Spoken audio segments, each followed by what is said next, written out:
dh.be et sur nos applications iOS et Android. DH Radio, il est midi.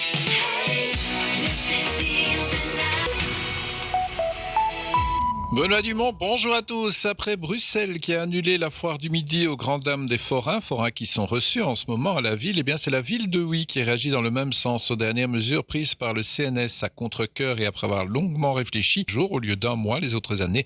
Mais pour les forains qui ont participé, l'important était pour eux de pouvoir retravailler.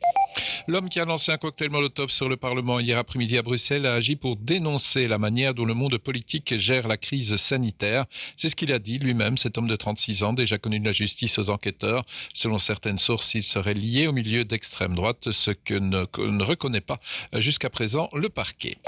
La réaction pas piquée des allemande sur un vaccin contre le coronavirus n'a présenté d'effets secondaires graves ou inattendus après les tests menés par la société CureVac, auquel s'est associé l'hôpital universitaire de Gand pour le volet belge.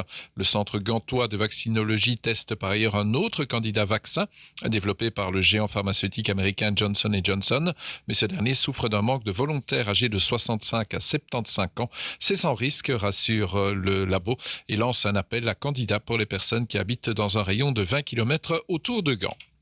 Les Belges soutiennent les décisions prises par le gouvernement et le centre de crise durant le confinement et les phases de déconfinement. C'est ce que dit un sondage Testachat, sondage réalisé entre le 16 et le 20 juillet, donc avant les deux dernières réunions du CNS. Les résultats montrent également des baisses